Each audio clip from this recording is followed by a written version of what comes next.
ताल्लुक एक ज़राई ज़िले से है। 90% आबादी मेरे ज़िले की ज़राई माइशत से अपना रोज़गार पैदा करती है। लेकिन मैं इस वक्त खाली जंग की बात नहीं करूँगा, मैं इस वक्त पाकिस्तान के उन 62% लोगों की बात करूँगा जो ज़राअत से ताल्लुक़ रखते हैं।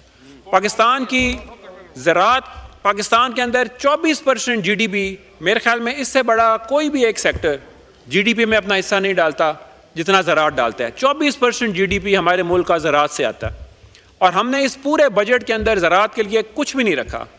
किसान को इस साल सिर्फ गंदम से 2200 अरब का नुकसान हुआ है और अगर आप पूरा मिलाएं तो 4000 अरब का नुकसान है। और जनाब चेयरमैन, ये खाली किसान का नुकसान नहीं होता। ऐवानों में बैठे हुए इन लोगों को एक चीज़ और समझनी चाहिए कि हमारे ज़िले के जो शहर हैं वो इसी ज़िम्मेदार के कमाए हुए पैसे से चलते हैं। इसी किसान ने शहरों में जाकर घर भी बनाने हैं, इसी किसान ने शहरों में जाकर दुकानों के ऊपर ख़र्चा भी करना है, इसी किसान ने शहरों में अंदर जाकर प्लॉट भी लेने हैं, सारा कुछ करना है। अगर आप इस मुल्क का ज़राअत ख़त्म कर देंगे, जो कि 70% एक्सपोर्ट हमारी ज़राअत के साथ वाबस्ता है, तो हमारा मुल्क तरक्की कैसे करेगा। ज़राअत रीढ़ की हड्डी रखता है इस मुल्क के लिए। जनाब स्पीकर, जनाब चेयरमैन, बिजली की मद में अगर आप देखें तो PTI की हुकूमत किसान को 7.14% सब्सिडी दे रही थी। आप हैरान होंगे ये सुन के कि इस हुकूमत ने वो सब्सिडी सिर्फ 84 पैसा कर दिया। इतना जुल्म किसान के साथ। और किसान ने जब अपना और इस गरीब किसान ने जब अपना मुतबादिल सोलर पैनल्स में ढूंढा तो आपने उसके ऊपर 18% टैक्स लगा दिया है। मैं फाइनेंस मिनिस्टर साहब को यह बात याद कराना चाहता हूं कि वो इस मुल्क के वजीर ख़जाना है। अल्लाह माफ़ी दे, वो खुदाई के ऊपर तो वजीर ख़जाना ना बने, अल्लाह ताला की बनाए हुए सूरज की किरणों के ऊपर भी उन्होंने टैक्स लगा दिया है। खुदा का खौफ करें और ये टैक्स वापस लें। हमारे मुल्क के गरीब अवाम का खून निचोड़ने के लिए ये बजट दिया जा रहा है। बिजली भरने के पैसे कोई नहीं हमारे पास, लोगों के पास, और आपने सोलर के ऊपर भी टैक्स लगा दिया। 35% एक साल के अंदर हमारा ट्रैक्टर इस साल कम बिका है। इसका क्या मतलब है जनाब चेयरमैन कि किसान के पास पैसा ही नहीं है। 14% खाद की कम खरीद की गई है क्योंकि किसान के पास अपनी फसल को डालने के लिए खाद के पैसे ही नहीं है। और हमने किसान के लिए क्या रखा है? कुछ भी नहीं। अगर आपने इस मुल्क को तरक्की करानी है तो उसके लिए आपको अपने किसान को मजबूत करना पड़ेगा, किसान को सहूलियात देनी पड़ेगी। हमारी एक्सपोर्ट भी एग्रो बेस्ड है, हमारा मुल्क भी एग्रीकल्चर की बुनियाद पर चल रहा है। इसलिए मेरी भरपूर गुजारिश है इस हुकूमत के साथ कि खुदारा इस मुल्क के गरीब किसान के ऊपर रहम करें और इस बजट में ज़रूर कोई बेहतरीन प्लान शामिल करें और इस मुल्क की बेहतरी के लिए कुछ सोचें। जनाब स्पीकर, IMF ने इनको ये कहा था कि आप आहिस्ता आहिस्ता करके गंदम की ख़रीद कम करें अपने किसान से। इन्होंने तो वो काम कर दिखाया जो IMF ने इनसे डिमांड भी नहीं की थी। इन्होंने तो एक साल में यकमुश्ती फैसला कर लिया कि हमने अपने किसान से एक बोरी गंदम भी नहीं खरीदनी। IMF की वो डिमांड्स ही नहीं थी जो इस हुकूमत ने जो है वो इस बजट में अंदर करके इस साल किसान का रगड़ा निकाल दिया। तो बराए करम IMF के नाम पर किसान के साथ जुल्म बंद करें। IMF की डिमांड से बढ़कर हम उनकी गुलामी करने जा रहे हैं। जनाब स्पीकर, -15% एग्रीकल्चर ग्रोथ हुई है इस साल और इन्होंने उसको 0.5% प्लस कैसे साबित किया है? अंदर लाइफ स्टॉक और फॉरेस्ट्री डालकर। लाइफ स्टॉक वो शोबा है जहाँ 2006 से लेके आज तक 19 साल हो गए हैं, उसका अभी तक सेंसस ही नहीं हुआ। ये आदादो शुमार कहाँ से आए हैं, इसका भी वो जवाब दें। उसके बाद फॉरेस्ट्री जो अंदर डाल के इन्होंने 0.5% ग्रोथ ऐड की है। फॉरेस्ट्री का ज़राअत के साथ अंदर डालना, और ये भी वो दरख्त हैं जो इमरान खान ने अपनी बिलियन ट्री सुनामी के अंदर फॉरेस्ट्री की ग्रोथ की थी, वो इन्होंने इसके अंदर डालकर और अपनी एग्रीकल्चर को 0.5% प्लस शो कर दिया। जनाब स्पीकर, हमारा ई-कॉमर्स का ट्रेड दुनिया भर में बहुत तरक्की कर रहा है, खाली पाकिस्तान में नहीं। पिछले साल भी ई-कॉमर्स और ऑनलाइन ट्रेडिंग में 35% का इजाफा हुआ था पाकिस्तान में सिर्फ। मेरे हल्के के बहुत सारे अवाम, मेरे ख्याल में हर नुमाइंदे के हल्के के जो पढ़ा लिखा नौजवान है जिनको जॉब नहीं मिल रही, वो घर में बैठकर आजकल ऑनलाइन ट्रेडिंग और वेबसाइट्स और इंस्टाग्राम इन चीज़ों के ज़रिए अपना कारोबार मईशत चला रहा है। आपने उसके ऊपर भी टैक्स लगा दिया। एक तो हमारी फेलियर है एज अ गवर्नमेंट उनको जॉब्स प्रोवाइड करने की, ऊपर से हमने जो वो घर बैठे अपनी मेहनत से किसान एक नौजवान पढ़ लिख कर अपने घर में बैठा अपनी बिजली इस्तेमाल करके अपने वसाइल इस्तेमाल करके ऑनलाइन ट्रेडिंग कर रहे हैं, आपने इतनी बड़ी ब्लॉकेड उसके सामने खड़ी कर दी, आपने उसके ऊपर भी टैक्स लगा दिया। बजाय ये कि हम अपने मुल्क के उस तबके को सहूलियात फराहम करते जो कि ज़्यादा चीज़ें अफोर्ड नहीं कर सकता, हमने बड़ी लग्जरी गाड़ीज़ के ऊपर टैक्स लगाने की बजाय 850 सीसी गाड़ी के ऊपर टैक्स लगा दिया। जनाब चेयरमैन, ये किस तरह का बजट है? हम आवाम को क्या रिलीफ देने जा रहे हैं या उनकी कमर की हड्डी मज़ीद तोड़ने के लिए जा रहे हैं?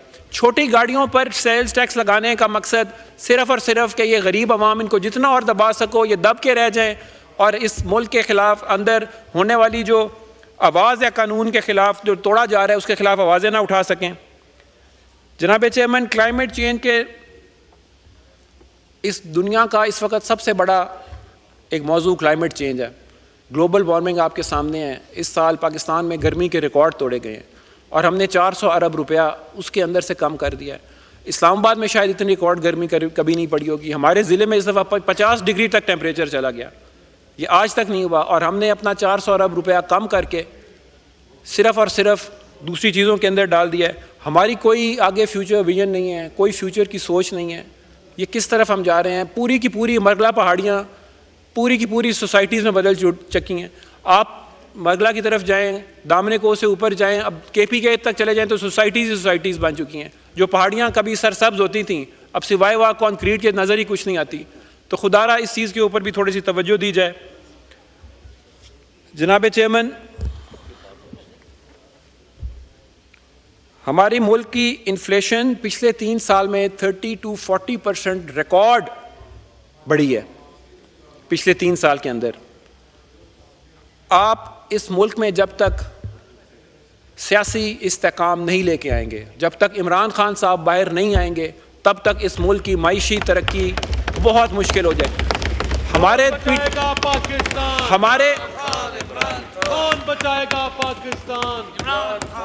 हमारे दौर में कोविड के बावजूद पाकिस्तान 11-12% पे तरक्की की है उसने 2 साल। ये एक दुनिया का रिकॉर्ड है। पूरी दुनिया की मईशत नीचे जा रही थी और पाकिस्तान की मईशत ऊपर जा रही थी, और आज पूरी दुनिया की मईशत ऊपर जा रही है और पाकिस्तान की मईशत नीचे जा रही है।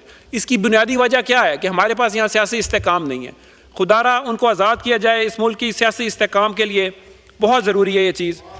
जनाब स्पीकर, जनाब चेयरमैन, हम FBR के नाम पर एक नई नैब क्रिएट करने जा रहे हैं। No cross talk please, no cross talk please. हमारा जवाब ट्रंप को आप जवाब देते होंगे, हम अल्लाह की ज़ात को जवाब दें।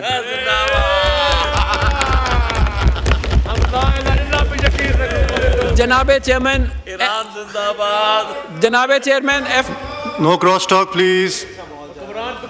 माहौल को खराब ना करें प्लीज। अच्छा माहौल जा रहा है। जनाब चेयरमैन, कोई बात नहीं, ये शोर पुकार तभी किया जाता है जब दलाइल खत्म हो जाते हैं। जनाब चेयरमैन, FBR के जरिए एक नई नैब तैयार की जा रही है। इस मुल्क में जहाँ के इन्वेस्टमेंट के लिए पहले ही लोगों को ट्रस्ट की कमी है, बाहर से इन्वेस्टमेंट मुल्क के कम तरीन शरह पर है, और आपने FBR को, एक इंसान को, एक शरीफ इंसान को अरेस्ट करने के इख्तियारात दे दिए हैं। 37A जो अंदर नया फाइनेंस बिल के अंदर आपने शेख शामिल की है, उसका क्या मतलब है? कि आपने ट्रस्ट ही ख़त्म कर दिया इन्वेस्टर का। ये इदारा पहले ही बदनाम था और आपने उसको मज़ीद इख्तियारात दे दिए हैं। आपने इन्वेस्टमेंट किस सूरत हाल पे लेके आनी है? इन्वेस्टमेंट जब तक आप अगले इन्वेस्टर को ट्रस्ट नहीं देंगे, उसको हौसला नहीं देंगे, कौन बाहर से आके इन्वेस्टमेंट करेगा? मेरी गुजारिश है कि 37A ज़रूर ख़त्म किया जाए। इसके बाद मैं आखिर में अपने ज़िले की भी ज़रूर बात करूँगा। हमारा ज़िला बड़ा पसमानदा ज़िला है। हमें बराए करम वहाँ पर एक मेडिकल कॉलेज फेडरल गवर्नमेंट अपनी तरफ से ज़रूर फ़ंड रखे। मेडिकल हमारा, अगर अल्लाह ना करे ज़िला जंग में कोई बीमारी आती है तो या हमें फैसलाबाद मरीज़ को लेके जाना पड़ता है या मुल्तान लेके जाना पड़ता है। हमारे पास एक मेडिकल कॉलेज ही और उसके साथ एक अच्छी मेडिकल फैसिलिटी की बहुत ज़बरदस्त कमी है जी।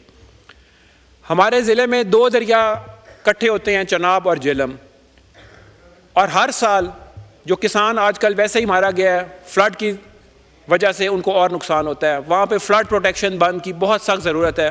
बराए मेहरबानी उसके लिए भी एक PSDP के अंदर ज़रूर रकम रखी जाए। जब दरियाए जलाम और चेलम जहाँ मिल रही हैं उसको लेकर वहाँ पर शदीद ज़रूरत है, मुआवज़ात हैं बहुत सारे दरिया के लेफ़्ट और राइट साइड पे। पूरी तहसील शोरकोट और तहसील अहमदपुर जो है वो इस चीज़ का शिकार होती है। जनाब चेयरमैन, एक और चीज़ की बहुत बड़ी कमी मैं महसूस कर रहा हूँ और वो ये है कि बस 1 मिनट और लूँगा जी, कि हमारे जो चकूक आबादियाँ हैं हमारी तहसील की वो बढ़ती जा रही हैं और उनका सबसे बड़ा मसला इस वक्त पानी की निकासी का है, क्योंकि इर्द गिर्द अब ज़राई रकबे हैं और लोग प्रॉब्लम क्रिएट करते हैं पानी की निकासी के लिए, उनको सही तरह से बाहर नहीं निकालने देते। मेरा ये दिल है कि आप अपनी मर्ज़ी के चकूक चुन लें, अपनी मर्ज़ी से, मेरा कोई लेना देना नहीं होगा। आपका ही नुमाइंदा, आपका ही टिकट होल्डर जाकर कुछ चकूक को मॉडल चकूक देकर उन लोगों के ऊपर रहम करके उसको ज़रूर सैनिटेशन का ज़रूर कोई ना कोई प्रोग्राम वहाँ ज़रूर हासिल करें। बहुत शुक्रिया जनाब चेयरमैन, और एंड में यही गुजारिश करूँगा कि इस मुल्क की मुस्तकबिल के लिए, इस मुल्क की खुशहाली के लिए ज़रूर ये रहम करें, कोई ज़मीनी हक़ाइक़ देखें। नंबर्स को आगे पीछे करके बजट कामयाब नहीं होते, बजट कामयाब होते हैं आवाम की खुशहाली को देखकर। बजट तकरीर करने से बजट कामयाब नहीं होते, बजट कामयाब होते हैं आवाम की खुशहाली को देखकर।